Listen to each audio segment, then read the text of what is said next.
Ton médecin ment, tu n'as pas cette maladie, murmura le petit garçon assis dans le couloir de l'hôpital, juste au moment où Victor Lambert sortait du cabinet du docteur Moreau.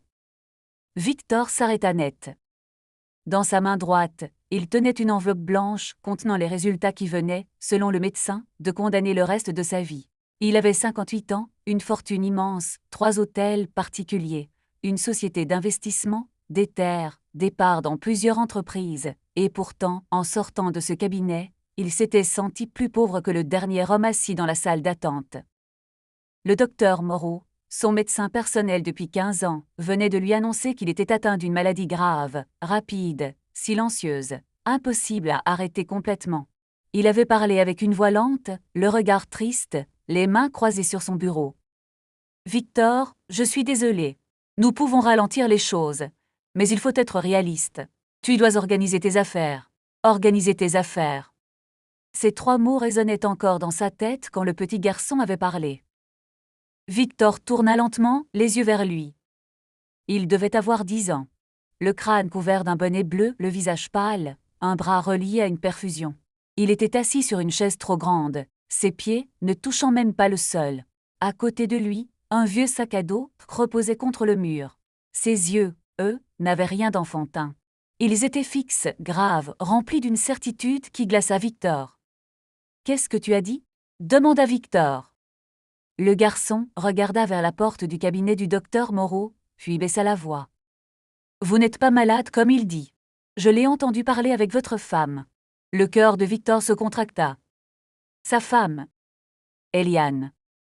Mariée avec lui depuis 6 ans. Plus jeune que lui de 20 ans. Élégante, douce, toujours parfaitement habillée, toujours présente dans les galas, toujours attentive à son image. Depuis quelques semaines, elle était devenue encore plus tendre. Elle lui préparait ses repas, lui rappelait ses rendez-vous médicaux, lui disait de ralentir. « Tu es fatigué, Victor. Laisse-moi t'aider. » Il avait pris cela pour de l'amour. « Comment tu t'appelles » demanda-t-il au garçon. « Samy. »« Qu'as-tu entendu exactement, Samy ?» Le garçon serra la manche de son pyjama d'hôpital. « Le docteur a dit à votre femme, il doit croire qu'il va mourir. Et elle a répondu, s'il a peur, il signera. » Victor sentit le sol se dérober sous ses pieds. À ce moment-là, la porte du cabinet s'ouvrit. Le docteur Moreau apparut, grand, cheveux gris, blouse impeccable, lunettes fines, expression grave. « Victor, tout va bien ?» Derrière lui, Eliane s'approcha dans le couloir, son manteau beige posé sur les épaules, les yeux remplis d'une inquiétude soigneusement dessinée. « Mon amour, tu es pâle. Viens, je te ramène à la maison. » Samy baissa aussitôt les yeux. Victor regarda son médecin, puis sa femme. Il aurait voulu poser une question, crier, accuser, déchirer l'enveloppe. Mais quelque chose, dans le regard de Samy, l'arrêta. Le garçon avait peur, pas d'avoir menti, peur d'avoir dit la vérité. Alors Victor fit ce qu'il avait appris à faire dans les salles de négociation. Il cacha tout. Il sourit faiblement. « Oui, je crois que j'ai seulement besoin de rentrer. » Eliane posa une main sur son bras. « C'est normal. Ce genre de nouvelle est un choc. » Le docteur Moreau hocha la tête. « Repose-toi. Et surtout, Victor, ne prends aucune décision sous l'émotion. Mais il faudra agir vite pour protéger ton patrimoine. » Patrimoine. Le mot tomba avec trop de précision. Sur le trajet du retour, Eliane parla doucement. Elle lui dit qu'elle serait là, qu'il ne devait pas avoir peur, qu'il fallait penser à l'avenir, qu'il serait plus simple de transférer certaines parts, certaines propriétés, certains droits de gestion, pour éviter des complications si son état se dégradait. Victor regardait par la fenêtre de la voiture. Les immeubles défilaient. Les gens marchaient sous la pluie. Le monde continuait normalement, comme si rien ne venait de se fissurer. « Tu m'écoutes » demanda Eliane. Il tourna la tête vers elle. « Oui, je ne veux pas te brusquer. Mais si la maladie avance vite, tu pourrais ne plus avoir la lucidité nécessaire pour signer plus tard. Le docteur Moreau pense qu'il faut régler cela cette semaine. Cette semaine. » Victor ferma lentement les yeux. Le petit garçon avait dit vrai ou il avait mal compris. Mais si Samy disait vrai, alors son médecin et sa femme ne préparaient pas sa succession. Ils préparaient son vol. Cher auditeur, parfois la peur de mourir rend un homme plus obéissant que toutes les menaces du monde. Et parfois, celui qui tient votre dossier médical tient aussi la clé de vos décisions les plus vulnérables. Mais lorsque la vérité vient d'une voix faible, au fond d'un couloir d'hôpital, il faut avoir le courage de l'écouter. Maintenant, poursuivons. Le soir même, Victor fit semblant d'être brisé. Il resta dans son fauteuil près de la cheminée, une couverture sur les genoux, le regard perdu. Eliane lui apporta une tisane. Elle s'assit près de lui prit la main, parla d'une voix presque maternelle. « Nous allons traverser cela ensemble. » Victor regarda la tisane. « Tu crois que je vais mourir ?» Eliane baissa les yeux. Une larme glissa sur sa joue. Elle était parfaite. Trop parfaite. « Je ne veux pas penser comme ça. Mais je veux que tu sois en paix. Je veux que tout soit prêt. » Les documents ? Elle releva doucement le visage. Oui, Maître Delcourt peut venir demain. Il a préparé une transmission temporaire de gestion. Seulement pour me permettre de protéger tes biens si tu es hospitalisé. Temporaire ? Bien sûr. Tu me connais. Je ne veux rien pour moi. Je veux seulement éviter que des associés profitent de ton état. Victor hocha lentement la tête. Je comprends. Elle serra sa main. Merci de me faire confiance. Cette phrase faillit le faire rire. Mais il ne rit pas.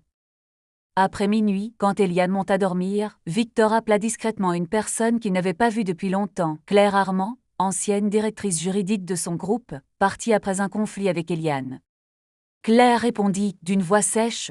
« Victor, j'ai besoin de toi. » Discrètement. « C'est à propos d'Eliane ?» Victor resta silencieux. « Je m'en doutais, » dit Claire. Le lendemain matin, Victor sortit seul sous prétexte d'aller marcher dans le parc de la clinique privée. En réalité, son chauffeur de confiance, André, le conduisit dans un autre hôpital, à l'autre bout de la ville, sous un faux rendez-vous préparé par Claire. Là, personne ne connaissait Eliane. Personne ne connaissait le docteur Moreau. Personne ne savait qu'il était riche, sauf ceux qui lisaient les journaux économiques. On lui fit une nouvelle série d'examens. Sang, imagerie, consultation complète. Victor resta silencieux pendant tout le processus. Chaque minute lui parut durer 1 heure. Le médecin indépendant, une femme d'une 50aine d'années appelée Dr Besson, revint avec le dossier en fin d'après-midi. Elle s'assit face à lui. « Monsieur Lambert, je vais être direct. Je ne vois aucune trace de la maladie dont vous parlez. » Victor ne répondit pas. « Vos résultats ne sont pas seulement meilleurs que prévu. Ils sont normaux. Il y a quelques marqueurs de stress et de fatigue, mais rien qui corresponde au diagnostic que vous avez reçu. » Victor sentit sa gorge se serrer. « Vous êtes sûr ? » ?»« Oui. Je demanderai une double lecture si vous le souhaitez, mais pour l'instant, je peux dire ceci. Les documents que vous m'avez montrés ne correspondent pas à votre état réel. Soit il y a une erreur grave, soit les résultats ont été falsifiés. Falsifiés. Le mot était maintenant officiel. Victor sortit de l'hôpital avec une sensation étrange. Il aurait dû être soulagé.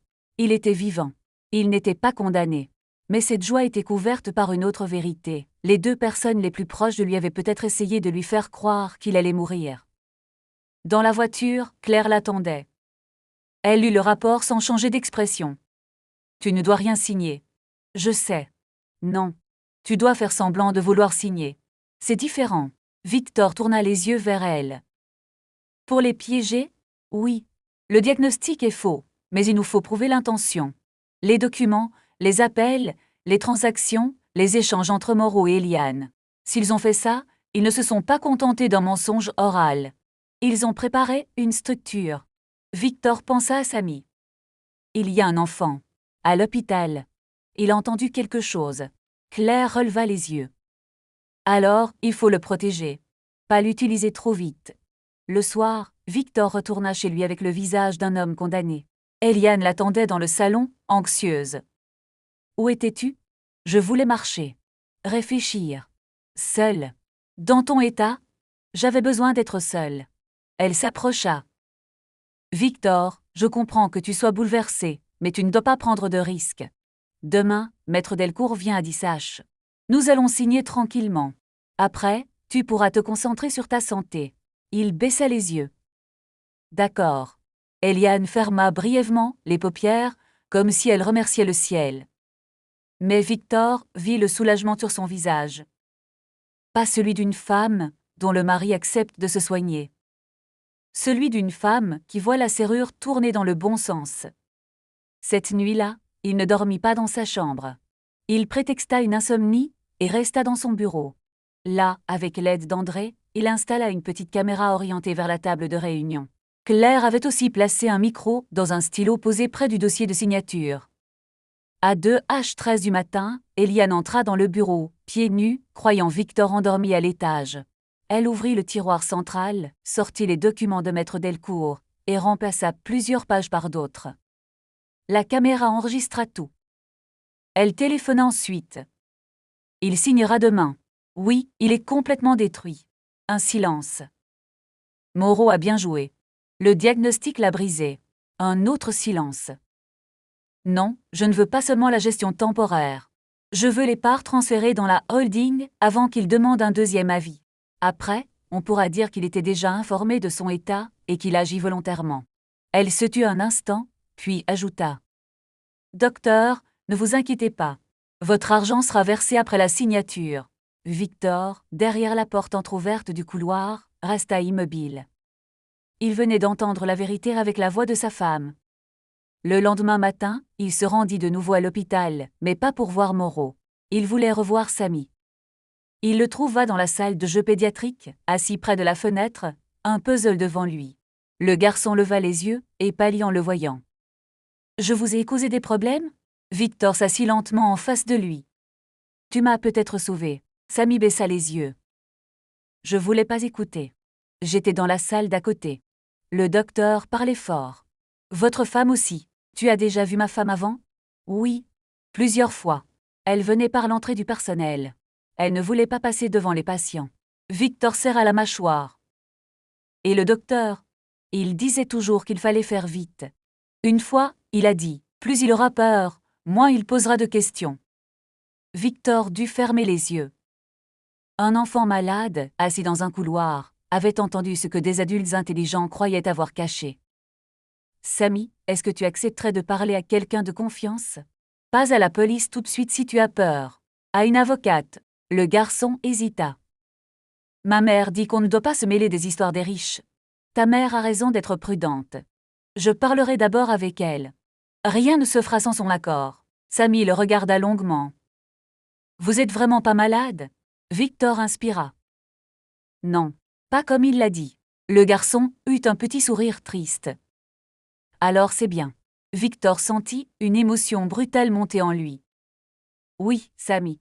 C'est bien. » À 10h, Maître Delcourt arriva à la villa. C'était un notaire élégant, choisi par Eliane. Il portait une serviette en cuir et parlait avec cette voix rassurante des hommes habitués à faire signer des papiers qu'ils présentent comme des formalités. Eliane s'assit à droite de Victor. Le docteur Moreau était présent par visioconférence, officiellement pour certifier que Victor était encore lucide et apte à signer. La scène était parfaite. Trop parfaite. Maître Delcourt ouvrit le dossier. « Monsieur Lambert, ce document organise une transmission temporaire de gestion au profit de Madame Lambert, dans l'hypothèse où votre état médical rendrait difficile la conduite de vos affaires. » Victor prit les feuilles. « Temporaire, vous dites ? » ?»« Oui, naturellement. » Claire, assise au fond de la pièce comme simple conseillère patrimoniale, appelée en urgence, demanda calmement. Alors pourquoi la page 14 contient une cession irrévocable de part à la holding, All Patrimoine ? Maître Delcourt se figea. Eliane tourna lentement la tête vers Claire. Qu'est-ce qu'elle fait ici ? Victor répondit. Elle lit les papiers. Quelqu'un devait bien le faire. Le docteur Moreau sur l'écran, tout ça. Victor, je crois que le test pousse à compliquer les choses. Ce document est dans ton intérêt. Victor le regarda. Comme mon faux diagnostic ? Le silence tomba. Eliane posa une main sur son bras. Victor, tu es en état de choc. Non. Je suis en parfaite santé. Il sortit le rapport de la docteure Besson et le posa sur la table. Maître Delcourt baissa les yeux vers les pages. Eliane ne les regarda même pas. Elle regardait Victor, et dans ses yeux, pour la première fois, il ne vit plus la douceur. Seulement le calcul paniqué. « Tu es allé voir un autre médecin ?» demanda-t-elle. Oui. Après tout ce que Moreau a fait pour toi? Victor eut un sourire froid. Moreau a fait beaucoup de choses. Nous allons justement en parler. Claire sortit une tablette. La vidéo d'Eliane remplaçant les pages apparues à l'écran. Puis, l'audio de son appel. Il signera demain. Moreau a bien joué. Le diagnostic l'a brisé. Le docteur Moreau devint blanc sur l'écran. Eliane se leva brusquement. C'est illégal. Tu m'as enregistré. Claire répondit. Dans le bureau privé de M. Lambert, où les documents patrimoniaux sont conservés et où l'avis de vidéosurveillance est affiché à l'entrée. Vous auriez dû le lire avant de falsifier les papiers. Maître Delcourt referma lentement son dossier. Je crois que je dois suspendre cette signature. Victor le regarda. Vous croyez? À cet instant, la porte du bureau s'ouvrit. 2 policiers entrèrent avec André. Eliane recula. Victor, écoute-moi. Tu ne comprends pas. J'ai fait ça parce que j'avais peur. Si tu mourais, sans organiser les choses, tout aurait été chaos. Je ne mourrais pas. Je ne pouvais pas savoir. Claire posa le faux diagnostic sur la table. Le docteur Moreau, lui, savait. Sur l'écran, Moreau tenta de couper la visioconférence. Trop tard. La police avait déjà une équipe devant son cabinet. Victor se leva lentement. Il regarda sa femme. Dis-moi vite, seule chose vraie. Une seule. Depuis combien de temps? Eliane resta silencieuse. Puis son visage changea. Le masque tomba. Depuis que j'ai compris que tu ne me donnerais jamais vraiment ma place. Victor ne répondit pas. Elle continua, la voix plus dure. Tu m'as épousée, tu m'as couverte de bijoux de voyage, de maison. Mais l'argent réel, le pouvoir réel, les décisions, tout restait à toi. Je n'étais que ta belle épouse dans les soirées. Alors tu as décidé de me faire croire que j'allais mourir. Tu aurais signé de toute façon un jour. Non, pas comme ça. Elle eut un rire bref. Tu ne comprends pas. Les hommes comme toi ne donnent rien. Il faut prendre. Victor la regarda avec une tristesse froide. Tu as essayé de prendre à un homme que tu croyais condamné.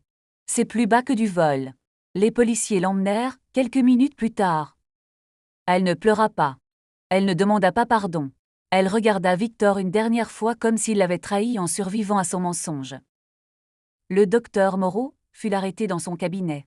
L'enquête révéla qu'il avait falsifié plusieurs résultats, inventé un diagnostic, à partir de données modifiées et reçu des promesses de paiement via une société liée à Eliane.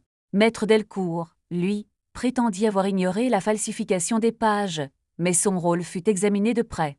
Les documents avaient été préparés pour transférer progressivement une immense partie du patrimoine de Victor à une structure contrôlée par Eliane. Dans les semaines qui suivirent, Victor eut du mal à dormir. Il n'était pas malade, mais quelque chose en lui avait été atteint. Pas son corps, sa confiance dans le réel. Pendant plusieurs jours, il relut ses vrais examens comme si le mensonge pouvait revenir entre les lignes. Il consulta encore 2 médecins, puis un 3e. Tous confirmèrent la même chose, il était en bonne santé. Et pourtant, chaque matin, il se réveillait avec l'écho de la phrase du docteur Moreau. Il faut être réaliste. Il comprit alors que le faux diagnostic avait été une prison invisible. Pendant quelques jours, il avait déjà commencé à se voir comme un homme mourant. Il avait regardé ses meubles, ses livres, ses tableaux, ses jardins comme des choses qu'il allait bientôt quitter. Il avait presque signé parce qu'il croyait ne plus avoir le temps. C'était cela, le crime le plus profond. On ne lui avait pas seulement menti. On lui avait volé l'avenir pendant qu'il était encore vivant. Quelques jours plus tard, Victor retourna à l'hôpital voir Samy et sa mère. Elle s'appelait Nadia, une femme fatiguée et digne, qui travaillait dans une blanchisserie et passait ses soirées près du lit de son fils. Elle regarda Victor avec méfiance. « Mon fils ne veut pas d'ennui. » Victor hocha la tête. « Je ne suis pas venu lui en donner. Je suis venu lui dire merci. Et vous dire que personne ne l'obligera à témoigner sans protection. » Samy, assis dans son lit, demanda. « Ils vous ont cru ?» Victor sourit doucement. « Oui, grâce à toi, ils ont commencé à chercher au bon endroit. » Le garçon regarda ses mains. « Le docteur Moreau me faisait peur. Tout le monde disait qu'il était gentil. Mais moi, j'aimais pas ses yeux. » Nadia murmura. « Samy observe trop les gens. » Victor répondit. « Cette fois, c'est ce qui m'a sauvé. Il proposa de financer les soins, les études, l'avenir de Sami. Nadia refusa d'abord, sèchement. Nous ne sommes pas à vendre. Victor baissa la tête. Je ne veux pas acheter votre gratitude. Je veux réparer une dette morale. Votre fils a parlé quand beaucoup d'adultes se seraient tus. Vous choisirez votre avocat. Vous choisirez ce que vous acceptez. Et si vous refusez, je respecterai votre décision. Nadia resta silencieuse longtemps. Puis Sami demanda. Je pourrais avoir des livres? Victor sourit. Tout ce que tu veux. Alors peut-être. Mais maman décide. Pour la première fois, Nadia sourit un peu. Au moins, il a compris ça. Les mois passèrent. Eliane et Moreau furent inculpés pour escroquerie, faux, abus de confiance, tentative de captation patrimoniale et mise en danger psychologique. L'affaire fit scandale. Les journaux parlèrent du millionnaire à qui l'on avait inventé une maladie. Certains médias cherchèrent le sensationnel. Victor refusa presque toutes les interviews. Il créa plutôt une fondation pour défendre les patients contre les abus médicaux et patrimoniaux. Deuxième avis indépendant, protection juridique, accompagnement des familles, signalement des conflits d'intérêts entre médecins et héritiers potentiels. Il l'appela la Fondation Sami. Quand il l'annonça au garçon, celui-ci fronça les sourcils. C'est bizarre d'avoir une fondation avec mon prénom. Victor répondit. C'est moins bizarre que d'avoir sauvé un homme dans un couloir d'hôpital. Sami réfléchit. C'est vrai. 1 an plus tard, au procès, Sami témoigna brièvement, accompagné de sa mère et d'un psychologue. Sa voix tremblait, mais ses mots étaient clairs. J'ai entendu le docteur dire « Il doit croire qu'il va mourir ». Je savais que c'était mal. Alors je lui ai dit. Cette phrase simple fit plus de silence dans la salle que tous les discours d'avocats. Quand Victor fut appelé à témoigner, il regarda Eliane, puis Moreau. Vous avez utilisé la peur la plus ancienne d'un être humain, la peur de mourir. Vous l'avez transformée en outil de signature. Vous avez pris le langage de la médecine, le langage du soin, le langage de l'amour, et vous en avez fait une arme. Il marqua une pause. Mais vous avez oublié une chose. Un mensonge compliqué peut être détruit par une vérité simple. Et cette vérité est venue d'un enfant que vous n'aviez même pas remarqué. Eliane baissa les yeux. Moreau, lui, resta figé, comme s'il cherchait encore à paraître digne. Ils furent condamnés. Victor ne sortit pas du tribunal heureux. La justice ne rend pas l'innocence perdue. Elle ne retire pas le goût amer des nuits où l'on a cru mourir pour rien. Mais elle pose une pierre sur le sol et dit « Ici, le mensonge s'est arrêté ». Des années plus tard, Victor continua à faire des bilans médicaux réguliers. Pas par peur, par lucidité. Il apprit à demander des copies, à poser des questions, à ne plus considérer une blouse blanche comme une vérité absolue. Et il ne devint pas méfiant envers tous les médecins. Il devint respectueux de ceux qui acceptent d'être vérifiés. Sami grandit. Sa santé s'améliora. Il lut énormément. Il développa une fascination pour la médecine, mais une médecine différente. Celle qui explique, qui écoute, qui ne parle pas aux patients comme à des enfants perdus. Un jour, à 16 ans, il dit à Victor. Je crois que je veux devenir médecin. Victor le regarda, surpris. Après ce que Moreau a fait, Sami hocha la tête. Justement, je veux devenir le genre de médecin qui ne fait jamais ça. Victor sentit une émotion profonde. Alors tu seras meilleur que lui avant même de commencer. Sami sourit. Et si un patient veut un deuxième avis, je lui dirai oui. Toujours, toujours. Parce qu'un médecin qui dit la vérité n'a pas peur qu'on vérifie. Victor ne répondit pas tout de suite. Cette phrase aurait mérité d'être gravée quelque part. Un soir, Victor retourna dans le couloir de l'hôpital où tout avait commencé. Il n'y allait plus comme patient, mais comme mécène pour inaugurer un espace familial financé par sa fondation. Les murs avaient été repeints. Les chaises changées. Pourtant, il reconnut l'endroit exact où Sami était assis ce jour-là. Il resta là un instant. Il revit l'enveloppe blanche dans sa main. Le faux diagnostic. La peur. Le garçon au bonnet bleu. La phrase. Ton médecin ment, tu n'as pas cette maladie. Victor ferma les yeux. Une vie peut basculer à cause d'un mensonge. Mais elle peut aussi être sauvée par une voix que personne n'attendait. Sami, maintenant plus grand, s'approcha de lui. Vous pensez encore à ce jour-là? Victor ouvrit les yeux. Souvent. Moi aussi, j'avais peur. Moi aussi. Le garçon sourit légèrement. Mais vous avez vérifié. C'est ça qui compte. Victor hocha la tête. Oui, j'ai vérifié. Samy regarda le couloir. Alors la leçon, c'est peut-être ça. Même quand on a peur, il faut vérifier. Victor posa une main sur son épaule. Surtout quand on a peur. Fin de l'histoire.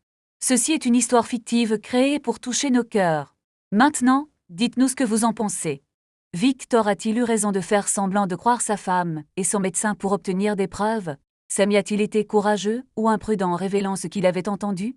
Et selon vous, quelle est la plus grande leçon de cette histoire? Ne jamais signer sous la peur, toujours demander un deuxième avis, ou écouter même la plus petite voix quand elle dit une grande vérité? Écrivez votre avis dans les commentaires, et n'oubliez pas, parfois, celui qui annonce votre fin ne lit pas votre destin, il prépare seulement le sien.